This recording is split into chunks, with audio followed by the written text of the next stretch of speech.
Hey viewers, good morning. कैसे हैं आप सभी? I hope you all are doing good. This is Manu Sharma. Welcome to my channel Educating Hand. This is the only channel where do more practice and get more.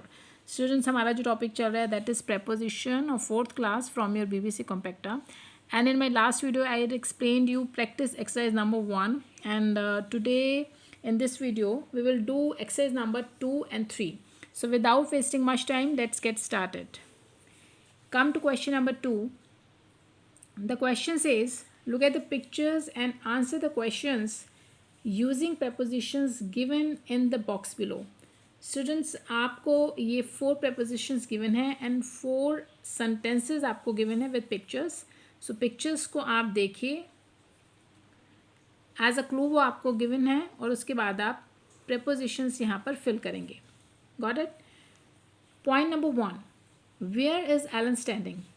देखिए Alan, this is a girl named Alan and these are 2 balls here and she is standing between the 2 balls. देखिए एक ball इधर है, एक इधर है. Clear? 2 balls है और वो दोनों बॉल्स के बीच में खड़ी. It means she is standing between 2 balls. तो बिटवीन मैंने बोला, ठीक है, और बिटवीन आपको यहाँ पर गिवन भी है. और बिटवीन का मीनिंग मैंने आपको बताया था बीच में, यानी जब आप किन्हीं 2 चीज़ों की 2 थिंग्स के बीच की बात करते हैं, किसी 2 चीज़ों को आपको बांटना है, 2 चीज़ों की बात हो रही है, तो you will use preposition between.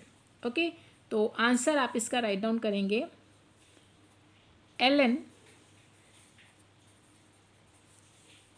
Is standing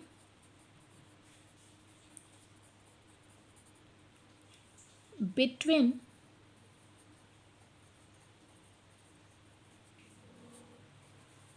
the balls. वो 2 बॉल्स के बीच में खड़ी है. Now come to question number 2. Where are the balloons? Balloons कहाँ पर हैं students? Look at the picture. This is a building और अ हाउस और आपके बलून्स यहाँ हैं जस्ट बिल्डिंग के जो ऊपर हैं और आपको ऑप्शंस में अबव गिवन है. अबव मीन्स ऊपर, तो बलून्स बिल्डिंग के या घर के ऊपर हैं. तो you will write the balloons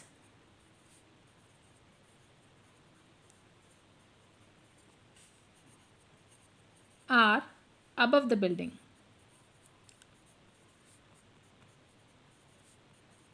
Building, or you can say house, whatever it is. I'll write building. Clear? Now come to question number 3. C. Where is the monkey? देखिए this is the tree and यहाँ पर एक monkey बैठा हुआ है. Clear? तो where is the monkey? monkey कहाँ पर है? monkey पेड़ पर है. ठीक है, monkey is sitting on the tree. पेड़ पर बैठा है वो. और पर के लिए आप ऑन यूज करते हैं. The monkey, very simple, the monkey is sitting. आप monkey is on the tree भी राइट डाउन कर सकते हैं, monkey is sitting on the tree भी लिख सकते हैं. तो both are right. Monkey is sitting on the tree. Monkey जो है वो पेड़ पर बैठा है. क्लियर? अब monkey is on the tree भी लिख सकते हैं और monkey is sitting on the tree, that is also okay. Now the fourth one is, this is a pool and 2 kids are swimming in the pool. तो where are the children? Children कहाँ पर है? बच्चे कहाँ पर हैं? बच्चे pool में हैं. क्लियर? और आपको ऑप्शन गिवन है इन. फोर्थ वही आपका इन. तो आप लिखेंगे the children are in the pool. वो पूल में है. द चिल्ड्रन आर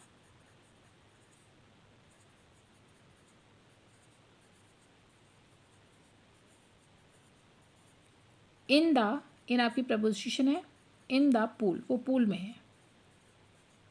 ओके, तो this was a question number 2. Now come to question number exercise question number 3. Here it is. Question number 3. filling the blanks given below with the correct prepositions in, on, at, to, for, into, between, behind.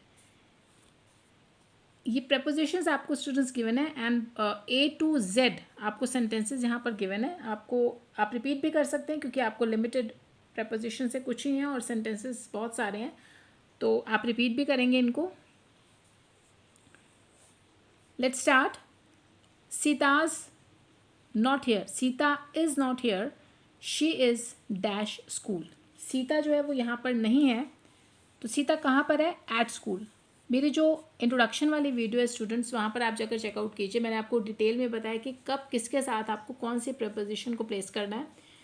तो school, जब भी आपका कोई place है, at school, at home, तो जहाँ पर भी आपकी प्लेस की बात आती है तो यू विल यूज़ एट। अभी सीता यहाँ नहीं है, वह स्कूल में है। Next, is that your book dash the table. अब टेबल पर, क्या ये बुक है टेबल पर? ऑफ कोर्स जो बुक है वो टेबल के ऊपर ही होगी, आप नीचे तो रखेंगे नहीं। तो पर, ऑन यहाँ पर आपको गिवन भी है, on the table. On means पर, क्या तुम्हारी बुक टेबल पर है? Now see, write it dash a piece of paper. इसे लिखो कागज़ के टुकड़े पर। देखिए पर, फिर से ऑन, पर, on a piece of paper, write it on a piece of paper. Got it? चलिए D, Allen drove Pat dash the airport. अब मैंने आपको बताया, फिर से देखिए प्लेस आ गया, एयरपोर्ट आ गया, you will use at the airport. Alan drove Pat at the airport. Alan जो है वो पैट को एयरपोर्ट तक ले गया। Now next one, put it dash the list. Put it dash the list.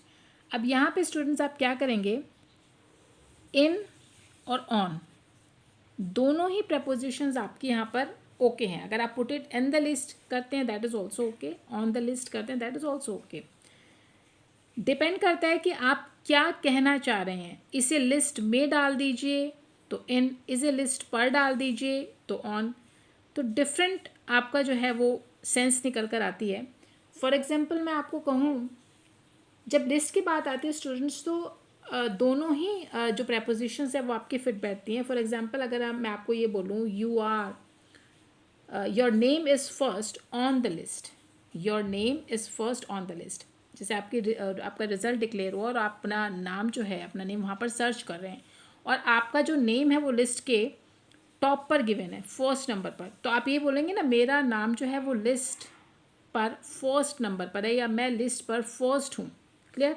तो your name is first on the list. On the list, वहाँ पर आपने ऑन को प्लेस किया। अभी मैं आपको एक दूसरा एग्जांपल देती हूँ। We were included in the guest list. हम गेस्ट लिस्ट में शामिल थे। इन द गेस्ट लिस्ट, यहाँ पर इन आ रहा है, इन द गेस्ट लिस्ट, तो यहाँ पर में आ रहा है क्योंकि आप लिस्ट में बहुत सारे जो पर्सन्स हैं उनके नेम थे और आप भी, आपका नाम भी जो है उस लिस्ट में इंक्लूड था। तो we were included in the guest list. तो डिपेंड करता है कि आप किस तरीके से उस बात को बोल रहे हैं, कह रहे हैं। तो यहाँ पर इसीलिए मैंने आपको, अगर आप इन या ऑन लिखते हैं तो अभी आपका दोनों ही प्रपोजिशंस जो हैं वो करेक्ट होंगी। Now question number F, the sun disappeared dash the clouds. Behind आपको गिवन है। बिहाइंड का मीनिंग जो होता है दैट इज पीछे, बिहाइंड। अब जो सन है वो डिसअपियर हो गया। डिसअपियर हो गया मतलब छुप गया, अदृश्य हो गया, क्लाउड्स के पीछे, बादलों के पीछे। Now next sentence, there is a town dash the west coast. There is a town dash the west coast, in the west coast. एक टाउन है वेस्ट कोस्ट में, एक नगर है वहाँ पर वेस्ट कोस्ट में। It is the shop dash the left, to the left. मैंने आपको बताया था अपनी इंट्रोडक्शन वाली वीडियो में कि जो आपके डायरेक्शन हैं लेफ्ट राइट है, वहाँ पर आप टू प्रेपोजिशन का यूज़ करेंगे। दाईं तरफ एक, बाईं तरफ एक शॉप है, एक दुकान है। Now come to next one, this is my first visit dash Australia.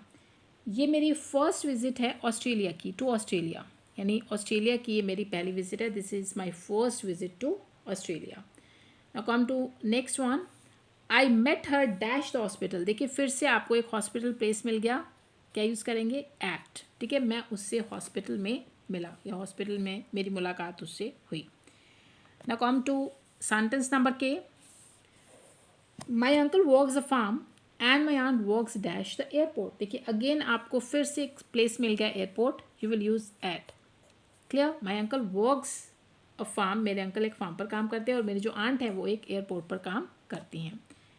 चलिए next, L, I live dash 5 Shivaji Marg. Again you will use at. क्यों? बिकॉज यहाँ पर आपको एड्रेस गिवन है. मैंने आपको बताया था जो एड्रेसेस आपको दिए होते हैं वहाँ पर भी आप प्रेपोजिशन एट यूज़ करेंगे. मैं 5 शिवाजी मार्ग पर रहता हूँ. I am living dash Delhi tomorrow. मैं जा रहा हूँ कल दिल्ली के लिए. देखिए प्लेस आपको गिवन है और दिल्ली के लिए कल निकल रहा है और के लिए आप यूज़ करेंगे फॉर. मैं कल दिल्ली के लिए निकल रहा हूँ. Okay. I heard the news dash the radio. Dash the radio. मैंने न्यूज़ को सुना रेडियो पर. On the radio. On the radio. मैंने रेडियो पर न्यूज़ को सुना. Next one. I sat down dash Raj and Bhuvan. देखिए दो आपको प्रॉपर जो नाउन्स है वो गिवन है. राज का नेम है एंड भुवन का नेम है. दो आगे देखिए लास्ट जो अभी एक्सरसाइज हमने की थी उसमें आपको 2 बॉल गिवन थे. आपने क्या यूज़ किया था? बिटवीन. सिमिलरली यहाँ पर भी आप बिटवीन यूज़ करेंगे. मैं राज और भुवन के बीच में बैठ गया. बीच में. बिटवीन. 2 जनों के 2 पर्सनस के बीच में मैं बैठा हूँ तो you will use between. Clear? Who is the boy standing dash Dev. वो लड़का कौन है जो देव के पीछे खड़ा है. बिहाइंड. स्टूडेंट्स ये जो भी प्रपोजिशंस हम फिल कर रहे हैं वो आपको ऊपर गिवन है. आपको क्लूज जो हैं वो गिवन है. उन्हीं में से हम फिल कर रहे हैं. तो यहाँ पर एक क्लू आपको गिवन है बिहाइंड. इट मीन्स पीछे. वो लड़का कौन है जो देव के पीछे खड़ा है. Now point number Q. I park my car dash the garage. In the garage यानी जो आपका गैराज है जहाँ पर आप अपनी कार को पार्क करते हैं वहाँ पर मैंने गैराज में अपनी गाड़ी को पार्क जो है वो मैं करता हूँ. Now sentence number R. Please put all this balls blue balls dash the box. कृपया इन सभी बॉल्स को बॉक्स में डाल दीजिए. Into the balls. You will use into the balls. अभी आपको कुछ सेंटेंसेस आएंगे जिसमें आपको इनटू और इन यहाँ पर थोड़ा कन्फ्यूजन होगा वो आपको मैं क्लियर करूँगी. आपको स्टूडेंट्स क्या ध्यान में रखना है? इन और इनटू. सपोज इन और इनटू है तो यहाँ पे क्या है आप सिर्फ एक चीज़ को थोड़ा सा ध्यान में रखें. आप सेंटेंस को ध्यान से रीड कीजिए. आपने बॉल्स को बॉक्स में डालना है. ठीक है. बाहर से अंदर. इट मीन्स आपके पास एक बॉक्स गिवन है. ये आपको एक बॉक्स दिया हुआ है और आपने इस बॉक्स में बॉल को डाला. इट मीन्स आपके हैंड में बॉक्स है.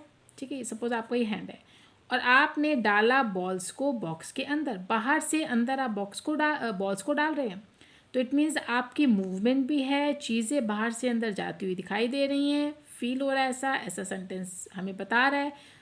तब आप इनटू यूज़ करेंगे. जब भी कोई चीज़ आप किसी भी एनक्लोज़र है, कोई आपका सराउंडेड एरिया है, कोई ऐसा एरिया है जो चारों तरफ से घिरा हुआ है, जैसे बॉक्स है, एनक्लोज़र है वो चारों तरफ से बंद है और आपने कोई चीज़ वहाँ पर हमें बाहर से अंदर जाती हुई दिखाई दे रही है तो आप इस तरह की और मोशन है, मूवमेंट है, तब आप इनटू यूज़ करेंगे. लेकिन जब भी कोई चीज़ पहले से अंदर हो. सपोज़ अगर मैं ये कहूँ कि these ball are in the box फिर आप इन यूज़ करेंगे क्योंकि बॉल्स जो हैं वो ऑलरेडी आपकी बॉक्स के अंदर हैं, पहले से मौजूद हैं. आपने भी वो उसमें डाली नहीं है तो तब आप बोलेंगे in the box. Balls are in the box क्योंकि वो ऑलरेडी बॉक्स में है. अभी आप यहाँ पर आपको डालने के लिए बोला गया है तब आप इनटू यूज़ करें क्योंकि वहाँ पर आप बाहर से अंदर लेकर आ रहे हैं बॉलों को डालने के लिए. क्लियर? तो this is the difference between in and into. Clear? I hope ये आपको क्लियर हो गया होगा. जैसे जैसे अभी और सेंटेंसेज आएंगे आपको और अच्छे से क्लियर हो जाएगा. Mary was born dash Chandigarh. अब मैरी जो है वो चंडीगढ़ में. देखिए नेम ऑफ सिटी आ गया इन चंडीगढ़. मैंने आपको बताया था सिटी के नेम है वहाँ पर आप इन यूज़ करेंगे. मैरी का जन्म चंडीगढ़ में हुआ था. नेक्स्ट आपका है gallon almost fail dash the river. देखिए अब इनटू द रिवर क्योंकि वो जब लगभग वो गिरी गई है रिवर में तो जब वो गिरी है मूवमेंट भी हुई है और दूसरी बात वो पहले से तो गिरी नहीं होगी, वो बाहर से ही रिवर के अंदर गिरी होगी ऑफकोर्स, या वो रिवर के पास खड़ी है या कहीं से भी वो गिरी है तो इट मीन्स वो बाहर से अंदर गिरी है. तो हम कोई चीज़ गिरी है बाहर से अंदर वो आई है तो हमने इनटू का यूज़ करना है. Now the boy is dash the sea now. The boy is dash the sea now. अभी आप यहाँ पर इन यूज़ करेंगे. क्लियर? लड़का अभी समुद्र में. इट मीन्स वो अभी समुद्र में. हम ये मान के चल रहे हैं कि वो पहले से समुद्र में खड़ा है. क्लियर? तो boy is in the sea now. तो आप यहाँ पर इन का यूज़ करेंगे. Come to sentence number V. They are dash their way home. On the way. On their way, वो अपने घर की तरफ रास्ते पर हैं, यानी रास्ते में वो हैं और अपने घर की तरफ वो जा रहे हैं, on the way. Now sentence number W, the goat is dash the way of the car. On the way, again we will use on the way. The goat is on the way of the car. जो goat है वो गाड़ी के रास्ते पर है. Now sentence number X, she has a bandage dash her eye. एक bandage, एक पट्टी बंधी हो उसकी आँख पर देखिए, फिर अगेन आपने ऑन यूज़ करना है. उसकी आँख पर एक पट्टी बंधी है. Now the last, second last, he put the book dash the table, again on. He put the book on the table, उसने जो बुक को टेबल पर रख दिया, on the table. I go dash school by बस, देखिए फिर से आपको स्कूल मिल गया. मैं स्कूल जाता हूँ, आई गो टू स्कूल, मैं स्कूल जाता हूँ बाय बस, बस के द्वारा. क्लियर. तो ये आपका इस वीडियो में हमने कंप्लीट किया एक्सरसाइज नंबर 3 को. आई होप आपको बहुत अच्छे से क्लियर हो गई होगी. और अगर आपको कोई क्वेरीज़ हैं, कुछ आप पूछना चाहते हैं, तो प्लीज़ आप मुझे कमेंट सेक्शन में जाके कुछ भी क्वेश्चन, कोई क्वेरी वहाँ पर पूछ सकते हैं. आज की वीडियो में इतना ही. स्टूडेंट्स प्लीज़, अगर आपको मेरी वीडियोस अच्छी लगती हैं तो लाइक एंड सब्सक्राइब ज़रूर कीजिए, और जिन्होंने सब्सक्राइब कर दिया है तो उनके लिए बहुत बहुत थैंक यू. और बाकी की एक्सरसाइज हम कंटिन्यू करेंगे अपनी नेक्स्ट वीडियो में. Till then, good bye.